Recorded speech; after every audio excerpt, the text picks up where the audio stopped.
Cher Père Céleste, alors que la présence du Saint-Esprit est déjà ici, nous abordons ta sainte parole.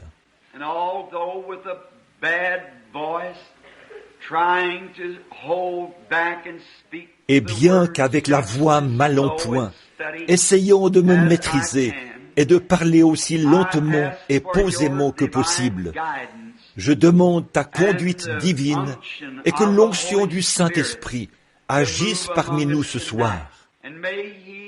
Et puisse celui qui est omniprésent, puisse-t-il prendre la parole de Dieu et la donner à chaque cœur, selon le besoin que nous en avons. Puisse-t-il nous nourrir ce soir des bonnes choses de Dieu. Et ce soir, alors que nous parlons de la parole, puissent nos cœurs être plongés profondément dans le calvaire, là où Jésus a payé le prix entièrement suffisant qui était exigé par les grands jugements de Dieu depuis le Jardin d'Éden.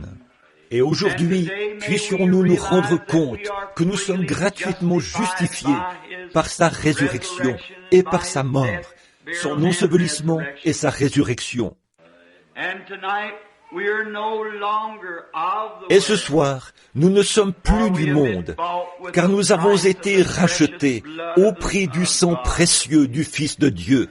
Et puissions-nous, avec des cœurs reconnaissants, nous tourner vers toi ce soir, de toute notre pensée et de toute la force qu'il y a en nous, et te servir avec un cœur pur et sans mélange. Accorde ce soir, Père, s'il y en avait certains ici qui ne te connaissent pas par le pardon de leurs péchés ce soir, puissent-ils humblement venir à la croix et là confesser leurs péchés à Dieu, qui est juste pour les pardonner. Et puis cette soirée être merveilleuse pour nous tous. Nous le demandons au nom de ton Fils, le Seigneur Jésus. Amen. Now we do realize that there is no one in the earth that is able. Maintenant, nous sommes conscients qu'il n'y a personne sur la terre qui soit suffisamment capable de prendre la parole de Dieu et de la révéler, parce que la parole est écrite par inspiration. C'est le Saint-Esprit qui est l'auteur de la parole.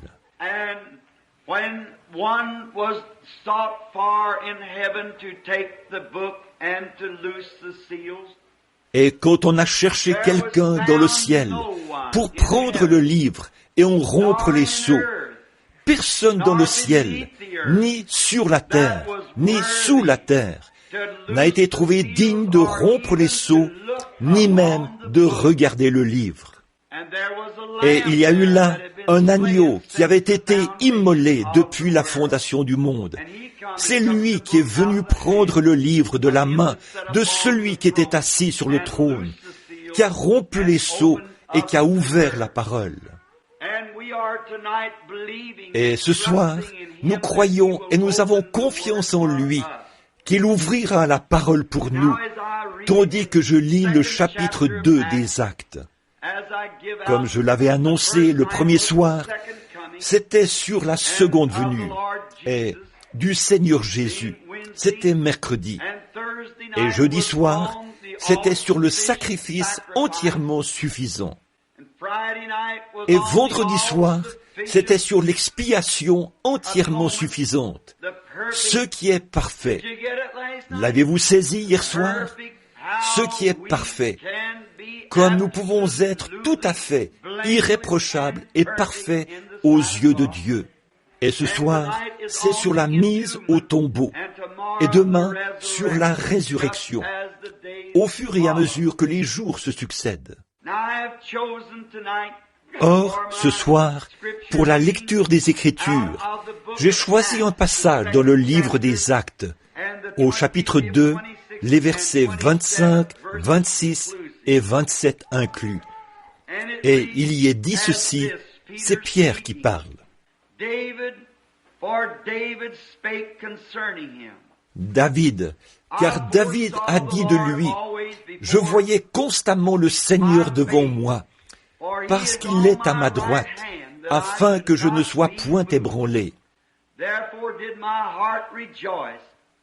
Aussi mon cœur est dans la joie, et ma langue dans l'allégresse, et même ma chair reposera avec espérance. Car tu n'abandonneras pas mon âme dans le séjour des morts, et tu ne permettras pas que ton sein voie la corruption. Quel beau passage pour ce soir, pour présenter le contexte, celui qui était dans le tombeau. La première chose que nous désirons voir, sur laquelle nous désirons attirer votre attention, c'est l'infaillibilité de la parole de Dieu. Dieu tient sa parole à la lettre.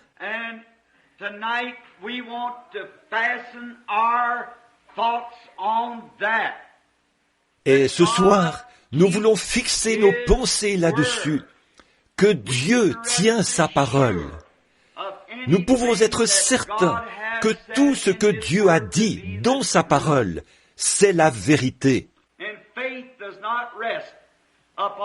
Et la foi ne repose pas sur les sables mouvants des conceptions humaines ou de la théologie humaine, mais elle a son lieu de repos définitif sur le rocher immuable de la parole éternelle de Dieu. La parole, si Dieu l'a dit, cela reste pour toujours la vérité. Il ne peut jamais revenir là-dessus et dire « ce n'est pas ce que je voulais dire ». Moi, je peux dire des choses, et vous pouvez dire des choses. Et puis, il nous arrive souvent de revenir là-dessus, parce que nous avons dit ça à la lumière de nos connaissances et de nos capacités.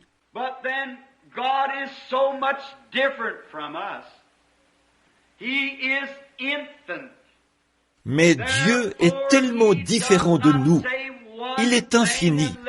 C'est pourquoi il ne dit rien, à moins que ce ne soit absolument parfait. Il n'a jamais à revenir là-dessus. Il n'a jamais à s'excuser pour ce qu'il a dit. Cela reste toujours la vérité.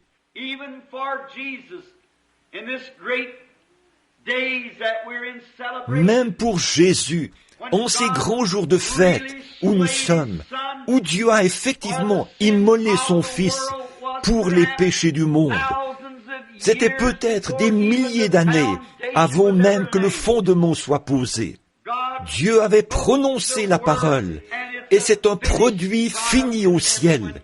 Dès que Dieu la prononce, c'est déjà fini.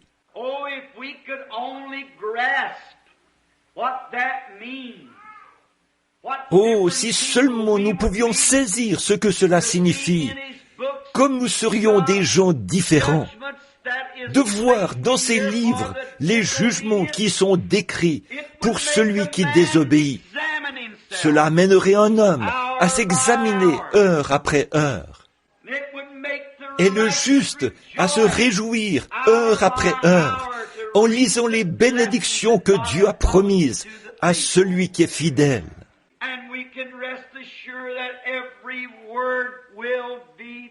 Et nous pouvons être certains que chaque parole s'accomplira. Ancrons simplement notre âme là-dessus. Ça a toujours été comme ça. Quand Dieu a parlé à Noé, il y a longtemps, à l'époque du monde antédiluvien, peut-être même avant qu'une Bible ait été écrite, ou que cette Bible, du moins, ait été écrite, Dieu a dit à Noé qu'une tempête allait venir et que les eaux allaient couvrir la terre. Et sans la moindre preuve que cela allait s'accomplir, tout présageant le contraire, Noé a agi avec crainte et il a construit l'arche, il l'a préparée. C'était pour se sauver lui-même ainsi que sa famille.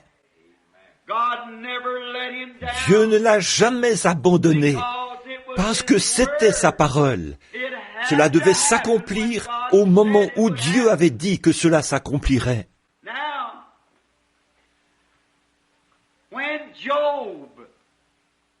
Or, Job, le plus vieux livre de la Bible, écrit peut-être avant que la Genèse soit écrite, et cela a été inclus dans la Bible. Et c'est Moïse qui a écrit la Genèse. Job, dans son livre, il s'est solennellement reposé sur la promesse que Dieu lui avait faite.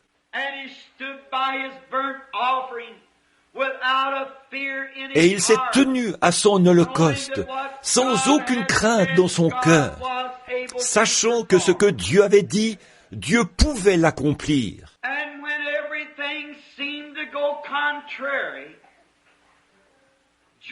Et quand tout semblait aller à l'encontre, Job est resté ferme, parce que la promesse de Dieu était ferme. Dieu avait fait une promesse à Job, et Job s'est reposé sur cette promesse.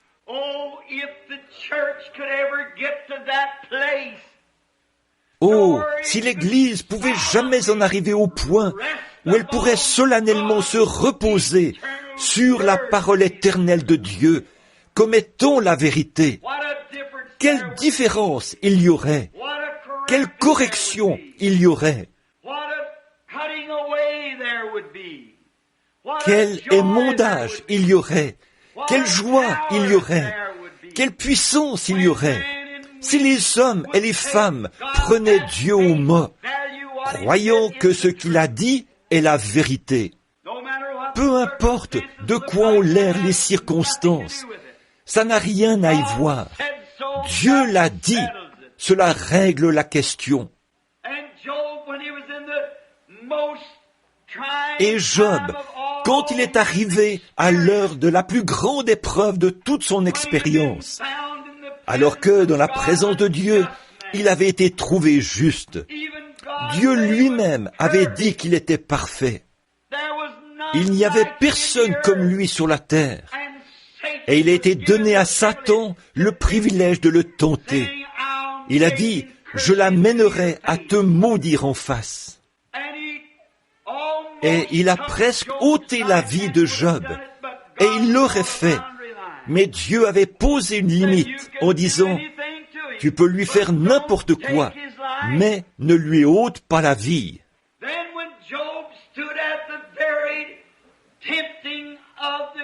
Alors, quand Job est arrivé au moment crucial de la tentation même, il a dit, « Je sais que mon Rédempteur est vivant, et au dernier jour, il se tiendra sur la terre. Quand les vers de ma peau détruiraient ce corps, de ma chair, je verrai Dieu. Peu importe combien cela paraissait sombre, et combien cela paraissait invraisemblable. Il y avait quelque chose sur lequel Job avait ancré son âme. La promesse éternelle de Dieu.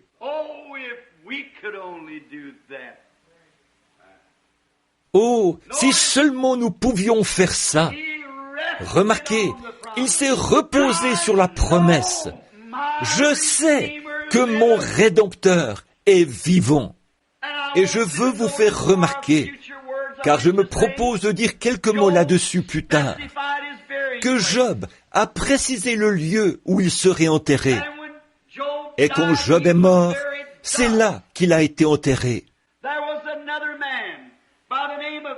Il y a eu un autre homme du nom d'Abraham qui a pris Dieu au mot et il a cru Dieu. Et il a appelé les choses qui étaient contraires à la promesse que Dieu lui avait faite, comme si elles n'étaient pas. Il a pris Dieu au mot. Et quand les jours ont passé, les semaines et les mois, et même les années ont passé, cela n'a pas déconcerté Abraham du tout. La Bible dit, il ne douta point par incrédulité au sujet de la promesse de Dieu, mais il était fidèle, donnant gloire à Dieu.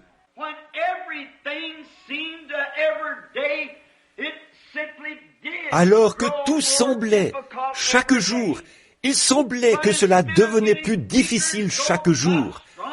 Plutôt que de devenir plus faible, Job devenait plus fort tous les jours. Oh, quelle assurance bénie nous avons quand il semble que des difficultés surviennent pour rendre impossible ce que Dieu a promis. Au lieu d'être effrayés, de retourner dans le monde, nous devrions nous tenir plus fermes que nous ne l'avons jamais été sur l'Ainsi dit le Seigneur. Ça devrait régler la question quand Dieu dit quelque chose. Et Abraham a appelé les choses qui étaient comme si elles n'étaient pas, parce qu'elles étaient contraires à la parole. Et quand Abraham a perdu sa chérie, sa femme, Sarah, après de nombreuses années de vie commune, il a acheté une portion de terrain près de l'endroit où Job avait été enterré, et il y a enterré Sarah. Vous vous demandez pourquoi? Ils étaient des prophètes.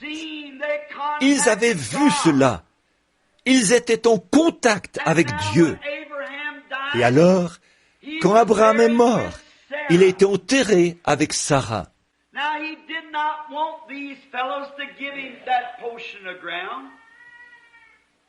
Or, il n'a pas voulu que ces gens lui cèdent cette portion de terrain. Il l'a acheté devant témoins. Quel beau type du baptême! Il l'a acheté devant témoins, a déclaré que c'était sa possession. Oh, c'est de cette manière qu'un véritable croyant devrait venir, non pas se glisser dans un coin, mais se tenir en présence de témoins. Je suis un témoin du Seigneur Jésus et du Saint-Esprit et de ses grandes œuvres.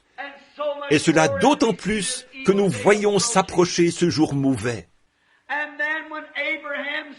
Ensuite, le fils d'Abraham, c'est-à-dire Isaac, la promesse devait lui être donnée. Et quand Isaac est mort, il est enterré avec Abraham. Et Isaac a engendré Jacob. Et quand Jacob est mort, loin en Égypte, mais remarquez, avant de mourir, il avait dit à Joseph, son fils, qui était prophète, « Viens ici, mon fils, et pose ta main sur ma hanche infirme. » En effet, souvenez-vous, il était devenu infirme parce que l'ange de l'Éternel avait touché sa hanche et il s'était mis à boiter à partir de ce jour-là. Il a dit, « Pose ta main sur ma hanche et jure-moi par le Dieu de nos pères que tu ne m'enterreras pas ici en Égypte. »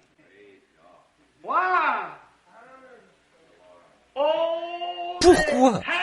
Oh, ils avaient la parole, ils avaient la révélation.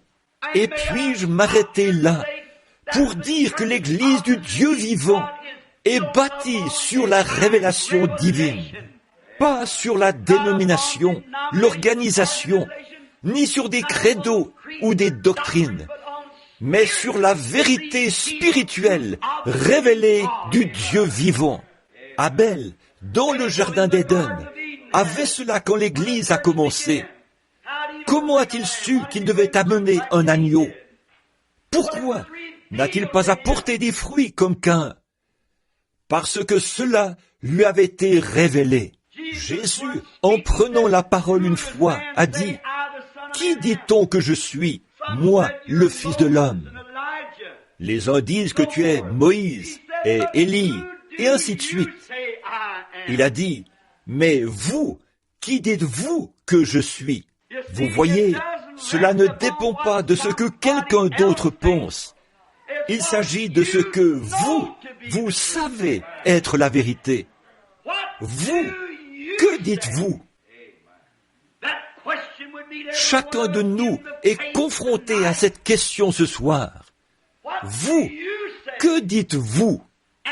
Et rapidement, Pierre a pris la parole, sans aucune hésitation. Il a dit, « Tu es le Christ, le Fils du Dieu vivant. »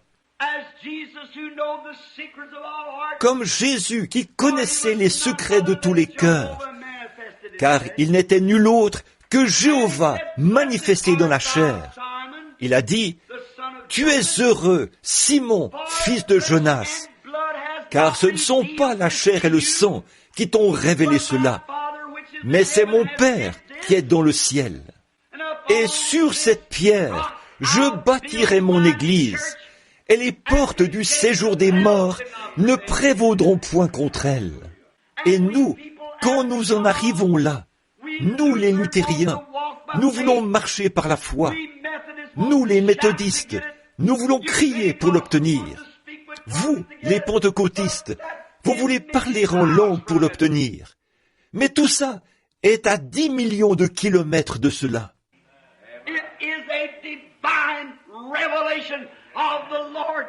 C'est une révélation divine du Seigneur Jésus-Christ, la personne de son être manifestée dans le cœur.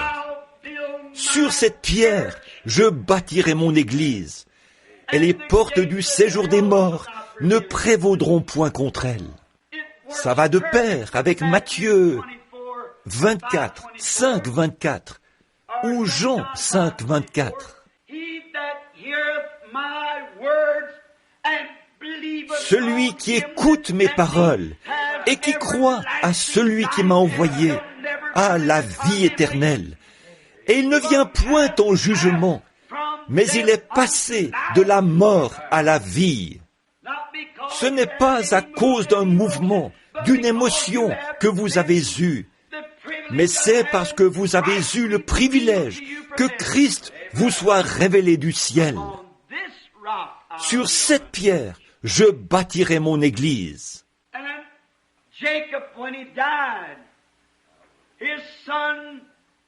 Et alors, quand Jacob est mort, son fils a fait emporter son corps, et il a été enterré avec Abraham, Isaac, Sarah et Job, dans la terre sainte, en Palestine.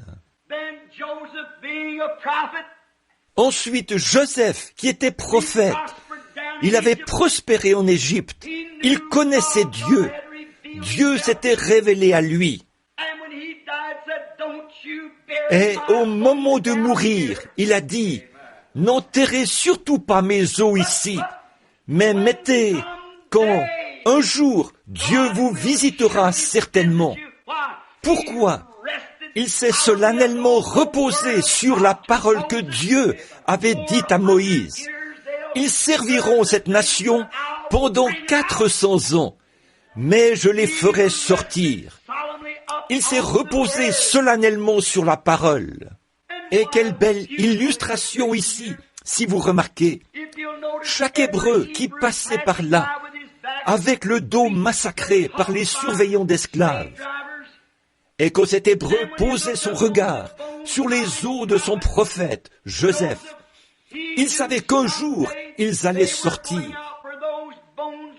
En effet, ces os avaient été laissés là pour servir de mémorial, comme quoi un jour, ils sortiraient.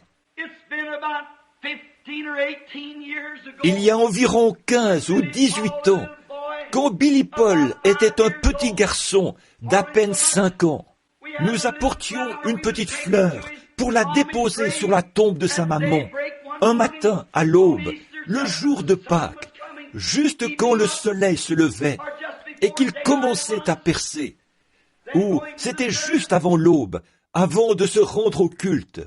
Et en marchant vers la tombe, le petit garçon a enlevé son chapeau, alors qu'on s'approchait de l'endroit où sa petite sœur et sa mère avaient été enterrées.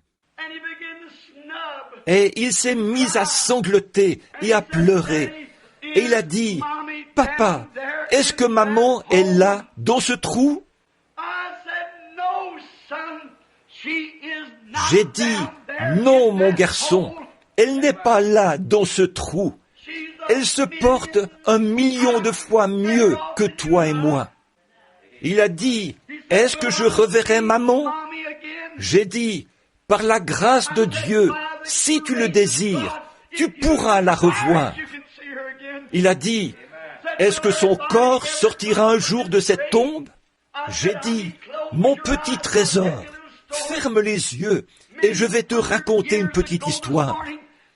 Il y a plusieurs centaines d'années, ce matin, un tombeau a été laissé vide. J'ai dit, c'est un mémorial. Ceux qui dorment en Dieu, Christ les ramènera avec lui quand il viendra. Sans l'ombre d'un doute, je me repose solennellement sur la promesse éternelle de Dieu.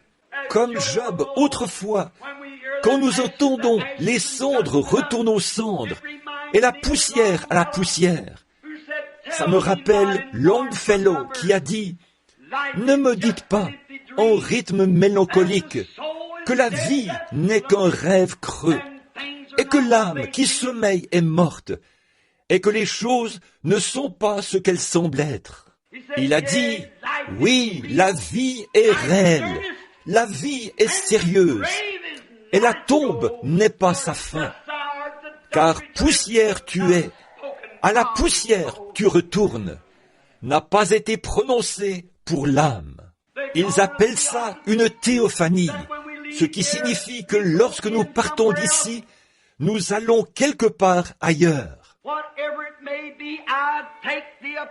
Peu importe ce que c'est, je prends la parole de l'apôtre quand il a dit « Si cette tente ou cette demeure où nous habitons sur la terre est détruite, nous en avons déjà une autre qui attend pour passer de celle-ci à celle-là. »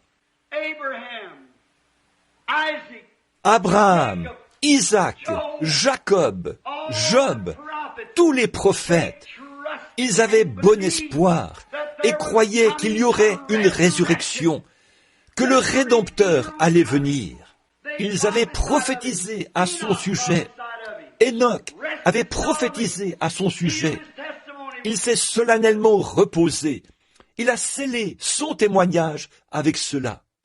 Isaac, Jacob, Daniel, Jérémie, Ézéchiel, ils se sont solennellement reposés sur le fait que le Messie viendrait un jour. Ils sont morts et leurs âmes sont allées au paradis.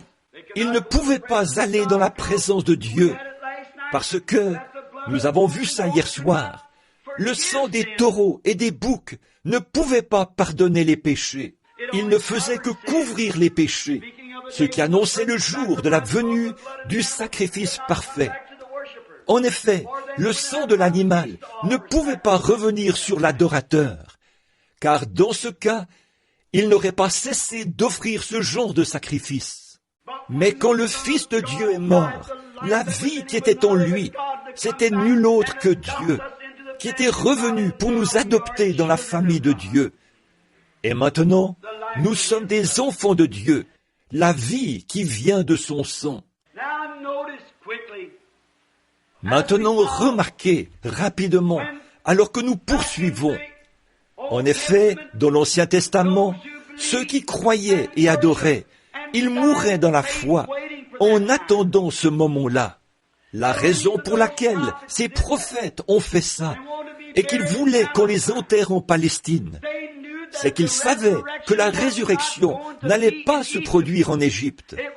Cela allait se produire uniquement en Palestine. C'est pourquoi je dis ce soir, on me traite de tous les noms. Peu m'importe les noms que les gens me donnent. Pour moi, ça n'a aucune importance.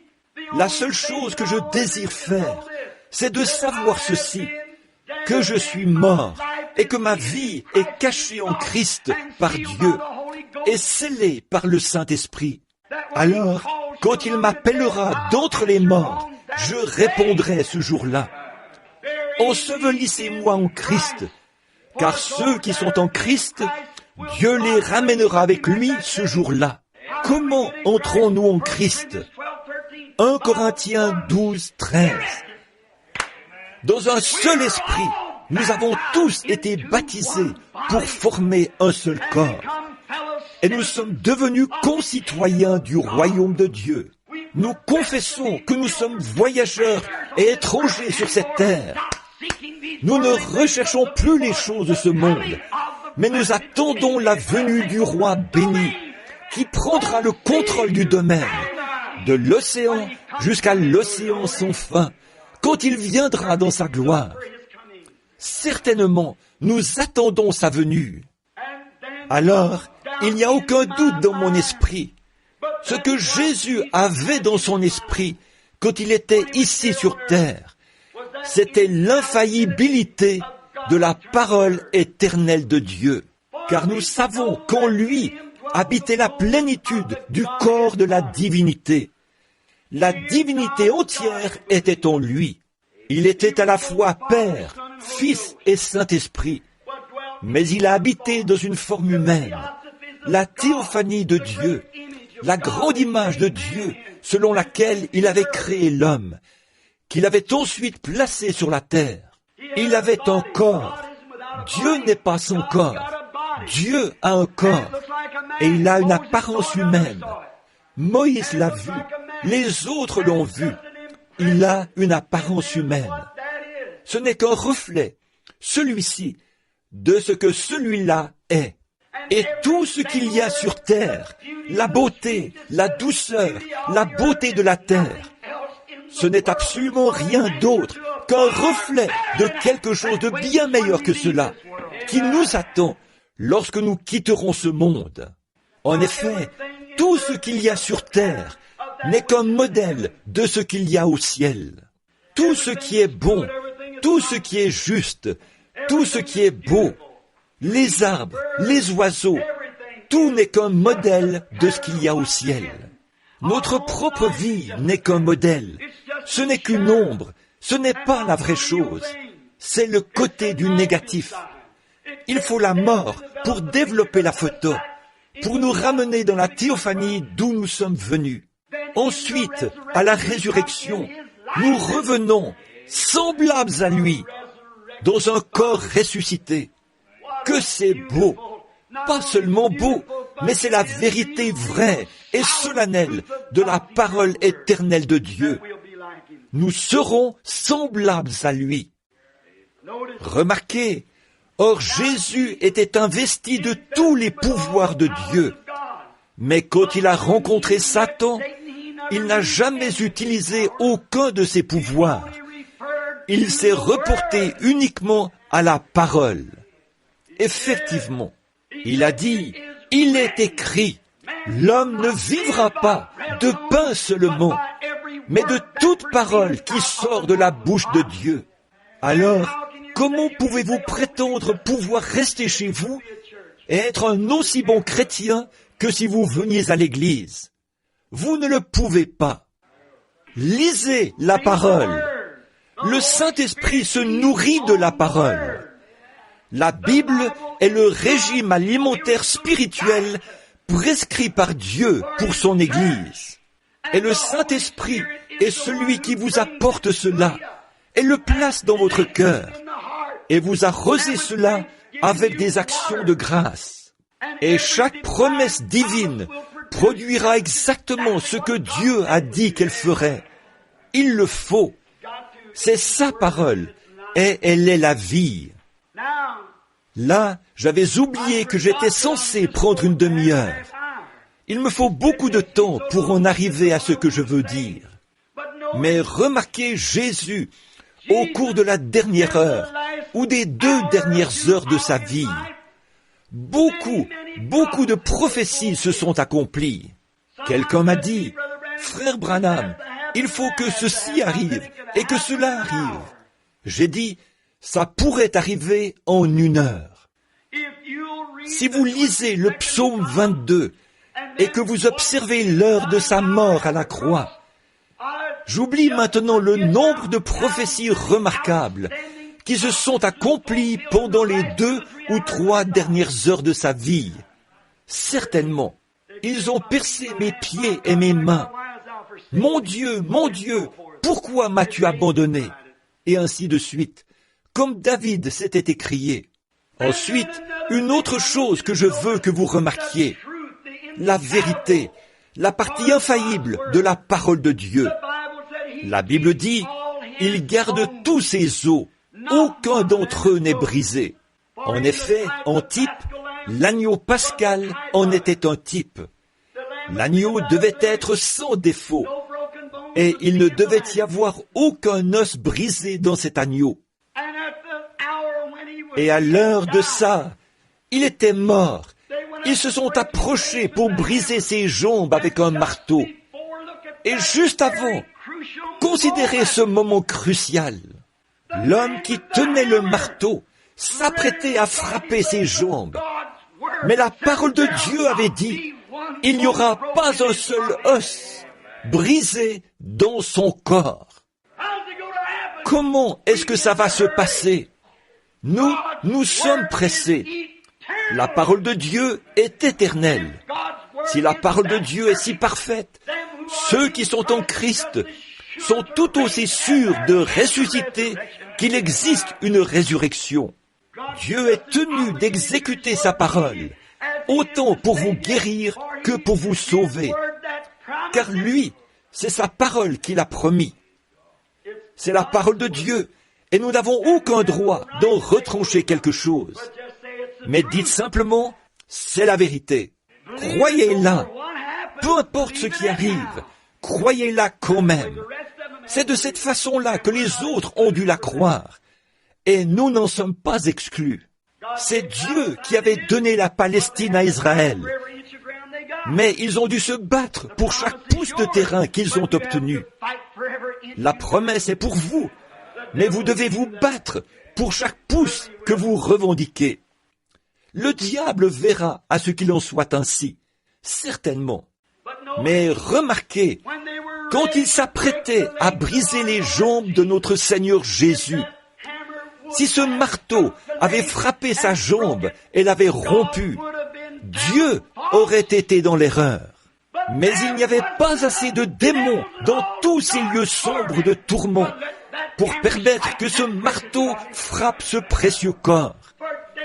En effet, David, 800 ans auparavant, avait dit « Aucun os de son corps ne sera brisé ». La parole de Dieu doit rester la vérité. Mais qu'ont-ils fait alors?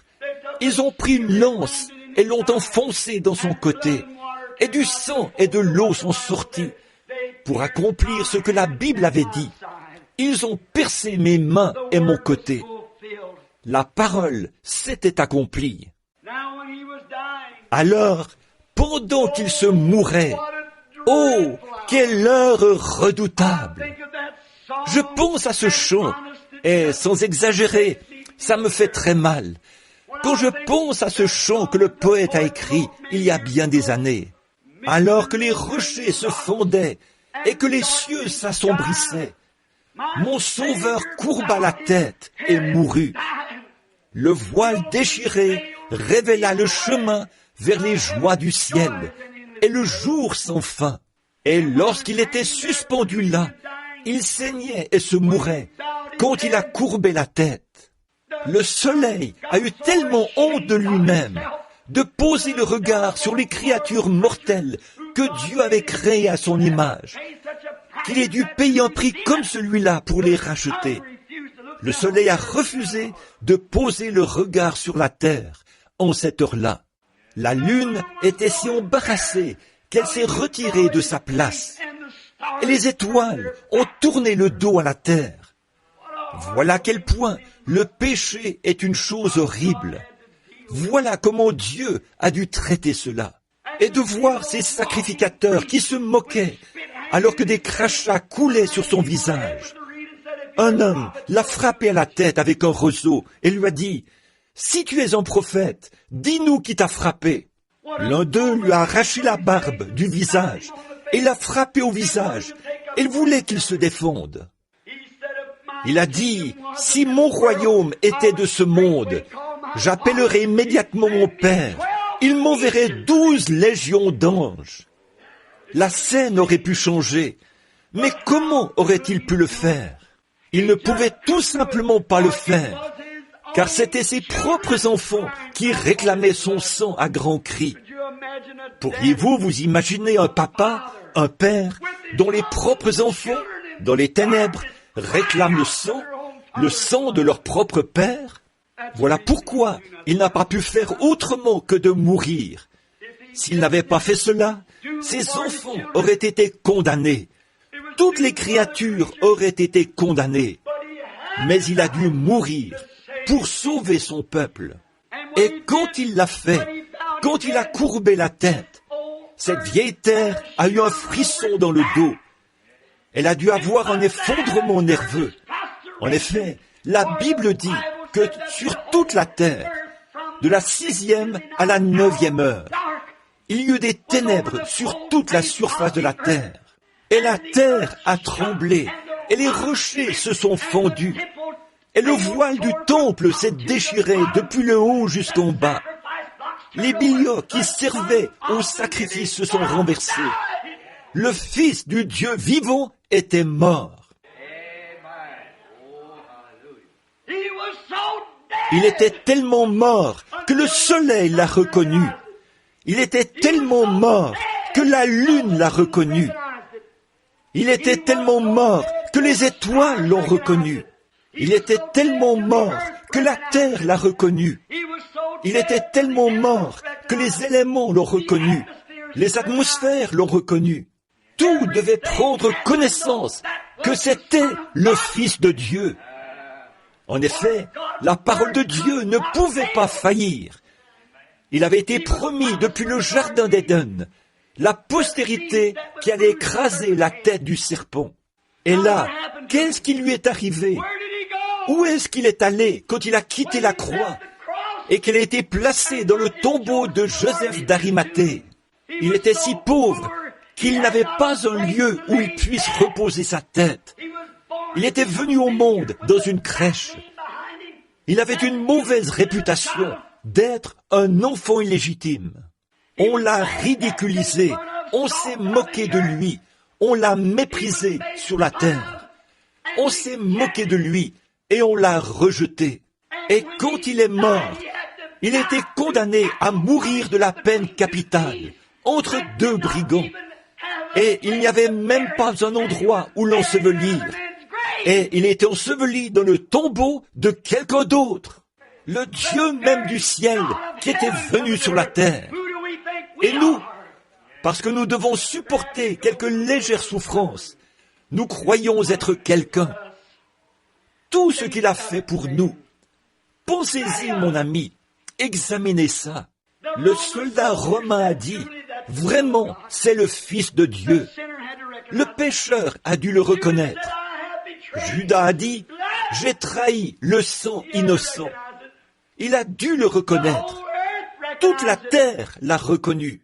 Ensuite, où est-il allé? Quand un homme meurt, est-ce la fin? Non, monsieur. Il a dû mourir de cette façon-là, parce que la Bible de Dieu avait dit qu'il mourrait de cette façon. Et il avait confiance en la parole de Dieu. C'est pour ça que, de son vivant, il avait pu dire, détruisez ce temple, et en 3 jours, je le relèverai. En effet, David avait dit dans un passage, toujours dans la Bible, par inspiration, quand David, l'homme de Dieu, le prophète qui avait été oint par la parole, avait dit, je ne permettrai pas que mon sein voie la corruption, et je n'abandonnerai pas son âme dans le séjour des morts. Jésus a dit, détruisez ce corps, et en 3 jours, je le relèverai. Il savait que la parole de Dieu ne pouvait pas faillir. Oh là là! S'il a pu se reposer solennellement là-dessus, en croyant que la parole de Dieu ne pouvait pas faillir, à combien plus forte raison pouvons-nous nous reposer tout aussi solennellement sur le fait que nous sommes nés de nouveau du Saint-Esprit, qui rend témoignage dans notre cœur maintenant même, qui nous fait savoir que notre Rédempteur est vivant et qu'il reviendra un jour. Soyez assurés que ceux qui sont en Christ, Dieu les ramènera avec lui. Maintenant, remarquez, il était là. Il savait que pas une seule cellule de ce corps ne serait corrompue. Au bout de 72 heures, la corruption s'installe. C'est pour ça qu'il n'y est pas resté les 3 jours. Il est mort le vendredi après-midi. Il est ressuscité le dimanche matin. Mais c'était dans cet intervalle de 3 jours. Dans cet intervalle de 3 jours, il devait ressusciter, parce qu'il avait confiance en la parole de Dieu. Le voilà parti. Où est-il allé quand il est parti? La Bible dit, il est monté. Il est allé prêcher aux âmes qui étaient en prison, qui ne s'étaient pas repenties lorsque la patience se prolongeait au jour de Noé. Son âme, son esprit, sa théophanie de son propre être est descendue. Suivons-le. Ce soir, aimeriez-vous le suivre pendant quelques minutes? Voyons où il est allé. Juste en dessous des régions des êtres mortels se trouve la dimension de la puissance démoniaque. En dessous de cela, juste au-dessus de cela, se trouvent les âmes les injustes. En dessous de cela se trouve le domaine même de Satan, l'enfer. Puis, juste au-dessus de nous se trouve le Saint-Esprit. Puis, sous l'autel se trouvent les âmes des justes. Ensuite, c'est Dieu lui-même. L'un va vers le bas, l'autre va vers le haut. Les deux esprits sont ici sur la terre. Ils influencent les gens de cette terre. Et quand Jésus est mort, il est sorti et il est descendu là-bas. Je peux le voir ce vendredi après-midi, après sa mort. Il frappe à la porte des régions des perdus. Suivons-le un instant. La porte s'ouvre. Il y avait des femmes, il y avait des hommes, il y avait des jeunes filles, il y avait des vieux. Ils étaient tous ensemble dans ce lieu affreux qu'on appelle la prison des âmes perdues. Si j'avais du temps, j'aimerais vous en parler. Il se peut que ce soit juste une vision. Mais une fois, j'ai visité ce lieu et j'ai imploré la miséricorde à grands cris, alors que j'étais un pécheur qui allait subir une opération. Quand j'en suis sorti, je me tenais à l'ouest, les mains levées vers le ciel, et une croix brillait sur moi. Mais dans ce lieu lugubre là-bas, Jésus s'est approché de la porte. Tout devait témoigner qu'il était le Fils de Dieu, parce qu'on leur avait prêché lorsque la patience se prolongeait au jour de Noé. Il frappe à la porte. Il a dit, « Je suis celui dont Enoch a parlé.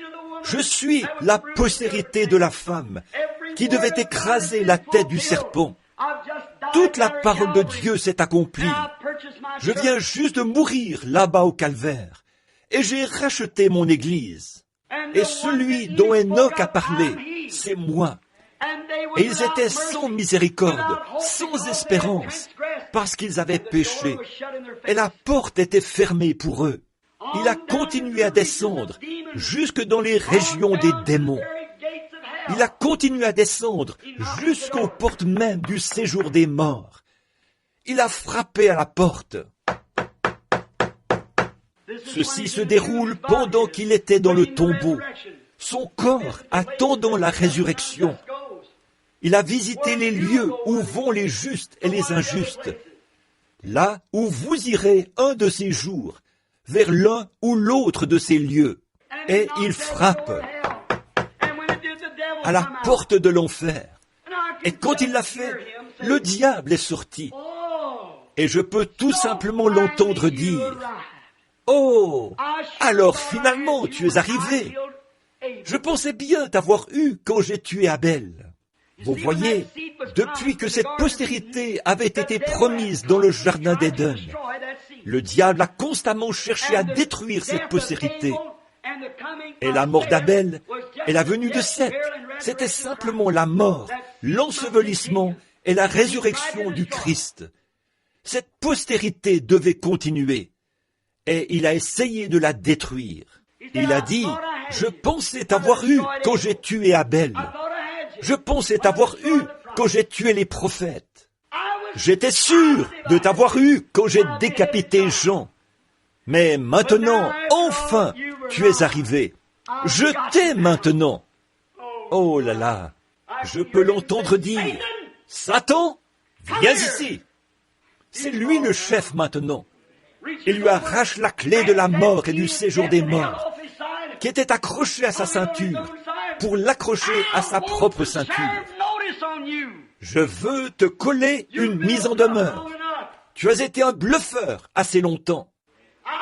Je suis le Fils du Dieu vivant, né d'une vierge. Mon sang est encore humide sur la croix et toute la dette est payée. Tu n'as plus aucun droit. Tu es dépouillé. Donne-moi ces clés. C'est vrai. Il se retourne et lui donne un bon coup de pied. Et du coup, il claque la porte en disant « Reste là-dedans. C'est moi le chef à partir de maintenant. » Or, ce n'est pas lui qui avait les clés du royaume, parce qu'il les avait remises à Pierre.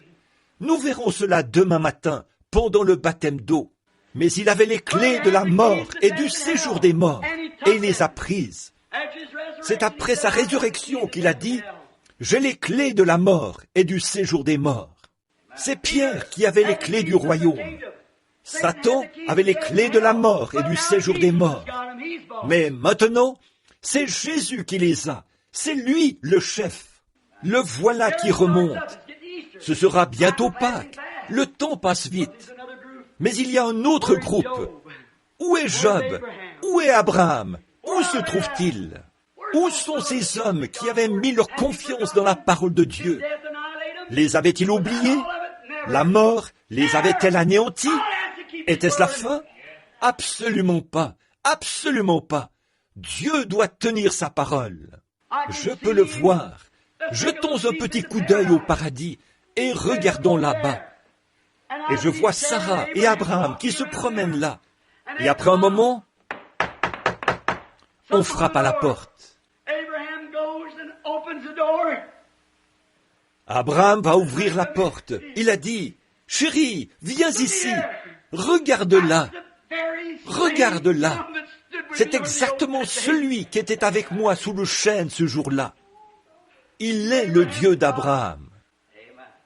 Juste à ce moment-là, je peux voir Daniel regarder par-dessus son épaule et dire « Voilà la pierre qui s'était détachée de la montagne, aussi certain que je suis ici. » Je vois Job se lever. Il a dit « Voilà mon Rédempteur, dont j'avais dit que je sais qu'il est vivant et qu'un jour il se tiendrait sur la terre. Il se peut que mon corps ne soit plus qu'une petite cuillerée de cendre, mais d'ici 15 minutes, je serai de nouveau là-dedans. C'est lui. » Ézéchiel regarde par-dessus et il a dit « J'avais vu cette même personne comme une roue au milieu de la roue qui tournait là-haut dans les airs. Oh là là !» Puis Enoch s'est approché. Enoch a dit « Je l'avais vu venir avec 10 milliers de ses saints pour exercer le jugement. » Il y avait les saints de l'Ancien Testament qui attendaient, bien sûr, sous l'expiation du sang. Ils ne pouvaient pas entrer dans la présence du Dieu du ciel, parce que le sang des boucs et des brebis ne pouvait pas ôter le péché. Mais il a dit, « Mes frères, je suis celui que vous croyez que je suis. Je suis la postérité de la femme. Je suis le fils de David. Je suis le fils de Dieu. Je suis celui qui est né d'une vierge. Mon sang a fait l'expiation pour cela. Vous avez attendu sous le sang des brebis et des boucs. Mais maintenant, c'est mon sang qui fait l'expiation. Et vous êtes libres. Montons, c'est presque Pâques. Et pensez un peu ce soir. Cela fait environ 1900 et quelques années. Je peux entendre Abraham dire, « Seigneur, quand nous monterons et que nous serons de nouveau dans notre corps. » Sarah et moi, nous aimions tellement ça. Aurais-tu objection à ce que nous fassions une petite visite éclair là-bas pendant que tu seras en route? Eh bien, je peux l'entendre dire, « Eh bien, non, certainement pas. Je vais rester avec mes disciples pendant environ 40 jours. Regardez autour de vous et voyez comment les choses se présentent. En ce glorieux matin de Pâques, c'est ça que nous examinerons demain matin, si le Seigneur le veut. Quand il est ressuscité d'entre les morts, la Bible dit, selon Matthieu 27, plusieurs saints qui dormaient dans la poussière de la terre ressuscitèrent et sortirent des tombes. De qui s'agissait-il? Abraham, Isaac, Jacob, Job, ceux qui, par la révélation spirituelle révélée, savaient que le Rédempteur se tiendrait sur la terre un jour. Ce sont eux les prémices de ceux qui dormaient. Ils se sont promenés là dans la ville. Je peux voir Sarah et Abraham, jeunes et pleins d'eux, et beaux et pleins de vie, pour ne plus jamais vieillir, pour ne plus jamais tomber malade, pour ne plus jamais avoir faim. Ils se promenaient dans leur corps. Caïphe se tenait là et il a dit, « Vous savez quoi? Quelque chose s'est passé l'autre jour. Regardez donc le fouillis dans lequel se trouve ce temple. Il va falloir trouver quelqu'un pour recoudre ce rideau. Regardez ça, cette caisse à sacrifice renversée. Qu'est-ce qui s'est passé? Ce gars, était-il un astrologue? Était-il un sorcier? Ou qu'est-ce qui s'est passé? Dites donc, venez ici, Joseph. Qui est ce jeune couple qui se tient là? Abraham a dit, Sarah, on nous a reconnus. On ferait mieux de sortir. Ils apparurent un grand nombre de personnes. Ce n'est pas tout. Pour conclure, remarquez, un jour, après qu'ils ont eu visité, Abraham, Isaac, Jacob et tous les autres avaient visité leur patrie. Quand Jésus est monté, vous dites, frère Branham, est-ce un mythe? Non, monsieur. Je vous montrerai les passages des Écritures dans un instant. Quand il a commencé à monter, ils n'ont vu que lui, mais les saints de l'Ancien Testament l'ont accompagné. En effet, la Bible dit qu'il a emmené des captifs et il a fait des dons aux hommes. Et je peux le voir alors qu'il monte, se joignant à son église. 2 anges de l'orchestre qui jouaient de la musique se sont déplacés là-bas. Et ils ont dit, « Hommes galiléens, pourquoi vous arrêtez-vous à regarder au ciel ? Car ce même Jésus qui a été enlevé va revenir. » Certainement, ils sont vite retournés se joindre au défilé. Et Jésus et les saints de l'Ancien Testament ont traversé les cieux. Ils ont dépassé la lune, ils ont dépassé le soleil, ils ont dépassé les étoiles.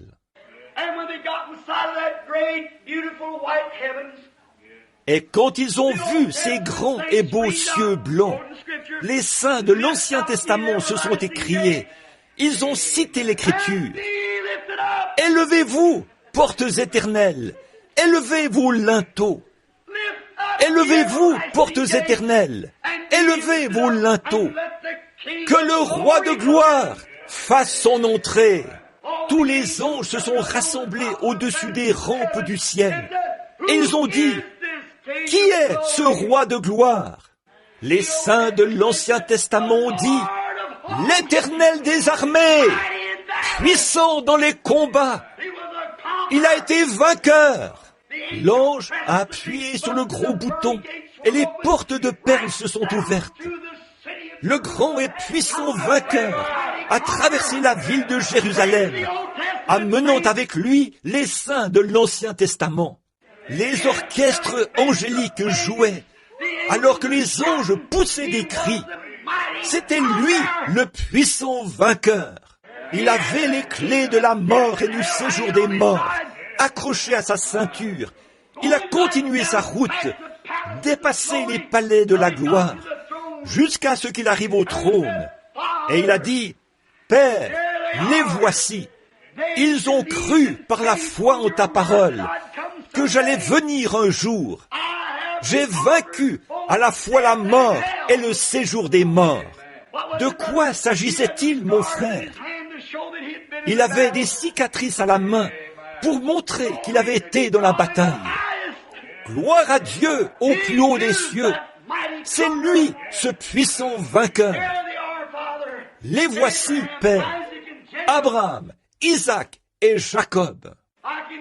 Je peux l'entendre dire, « Mon fils, monte ici à côté de moi et assieds-toi, jusqu'à ce que je fasse de chaque ennemi ton marchepied. » Mon frère, un jour il reviendra.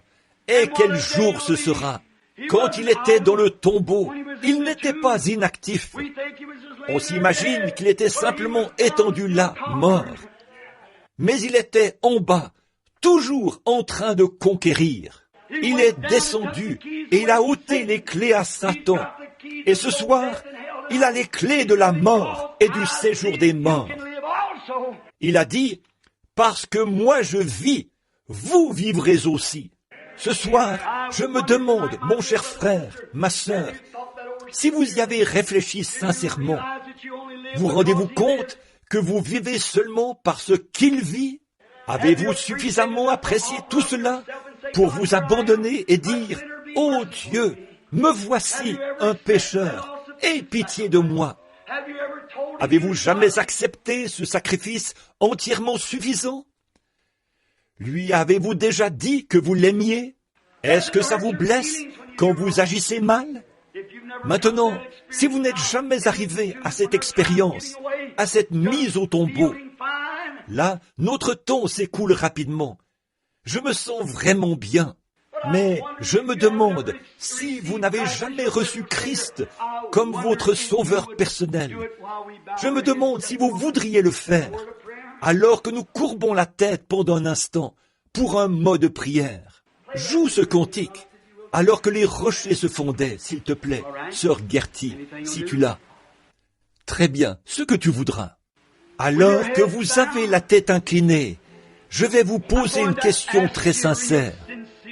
Souvenez-vous, mes amis, pécheurs ou saints, que votre existence ne s'arrête pas quand on vous enterre. Votre âme est quelque part. Or, Jésus a visité les deux endroits selon les Écritures. Où vous trouverait-il si vous partiez ce soir? La porte de la miséricorde se fermerait-elle pour vous parce que vous avez rejeté cela? Souvenez-vous, non seulement il est sauveur, il est aussi juge. C'est vous le juge maintenant. Comment le jugez-vous?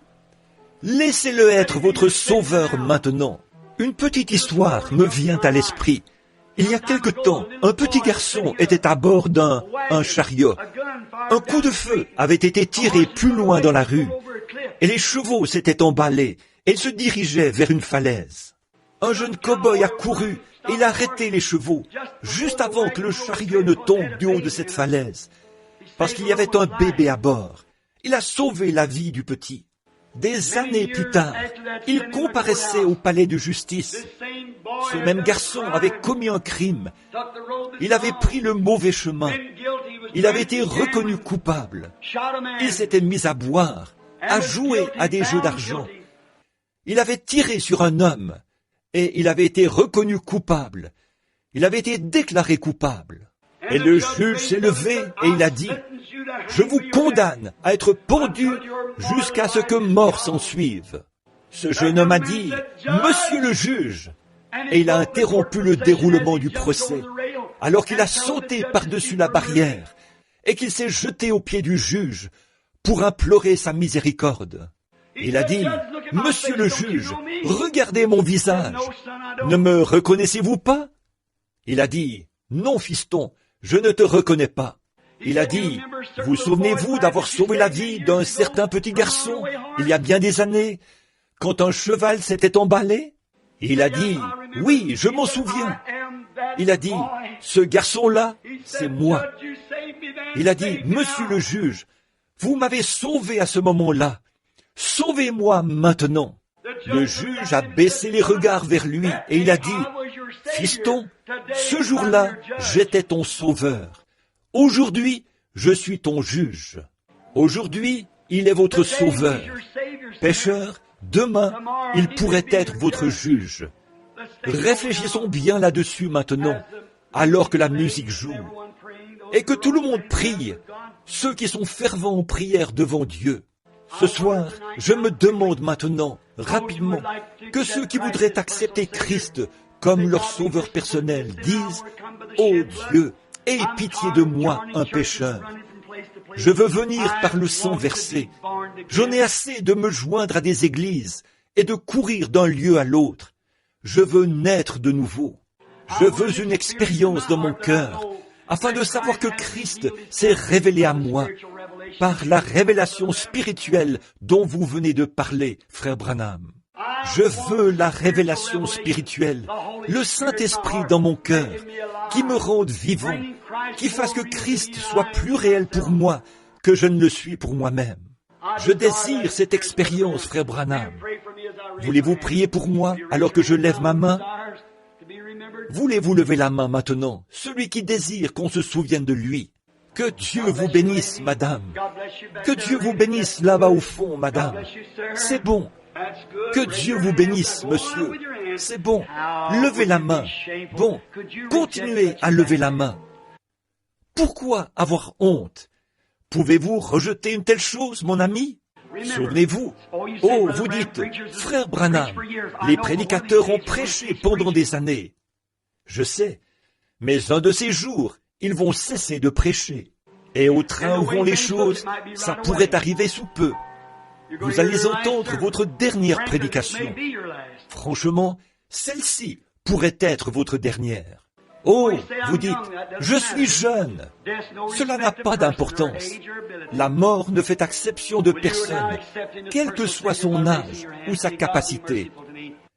Voulez-vous l'accepter maintenant comme votre sauveur personnel, en levant la main en disant « Oh Dieu, aie pitié de moi ». Levez la main avec les autres et dites « Maintenant, je veux accepter Christ ». Voulez-vous lever la main? Que celui qui est rétrograde dise « Oh Dieu, aie pitié de moi. Je veux revenir à Christ ce soir, pour que demain puisse être une résurrection de nouveau pour moi. » Voulez-vous lever la main? Levez la main, dites « Aie pitié de moi. Je veux maintenant venir. » Allez-vous le faire? Levez la main. Dites, j'ai été rétrograde, mais ce soir, que Dieu vous bénisse, madame. Que Dieu vous bénisse. C'est bon. J'accepterai Christ comme mon sauveur personnel. Je l'accepterai ce soir. J'ai erré bien des années loin de Dieu, mais maintenant, je rentre à la maison. Voulez-vous l'accepter ce soir, pour que ceci puisse être une nouvelle résurrection pour vous? Que votre vieille vie se termine? Cette dame s'avance vers l'autel pour faire sa confession, pour prendre position. Y en a-t-il d'autres qui voudraient venir se placer ici, s'avancer ici avec elle pour leur confession? Voulez-vous vous lever et vous avancer aussi vers l'autel? L'autel est ouvert, certainement. Continuez à vous avancer maintenant. Si vous voulez vous tenir ici et prier, alors ce sera très bien. Voulez-vous venir? Sur la base de la confession de votre foi, sur la base de votre foi dans le Fils de Dieu. Voulez-vous maintenant venir? Très bien. Cela dépend de vous. N'oubliez pas, c'est de vous qu'il s'agit. Êtes-vous pécheur? Êtes-vous rétrograde? Êtes-vous froid et éloigné de Christ? Voulez-vous ressusciter de nouveau avec lui maintenant?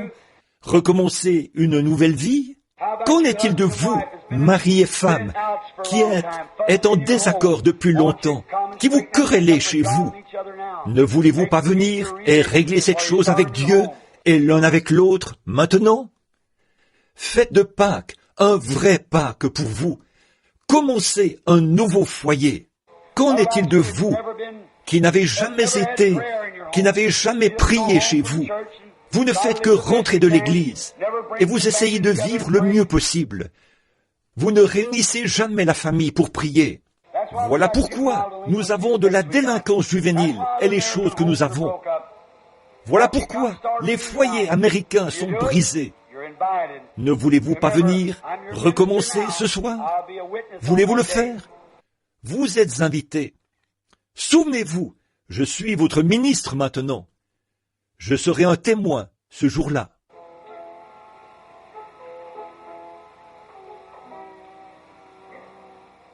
Alors que nous avons la tête inclinée maintenant pour la prière, notre cher Père Céleste, ce soir, nous te présentons cet auditoire dans l'atmosphère solennelle la plus sacrée et la plus solennelle que nous connaissons.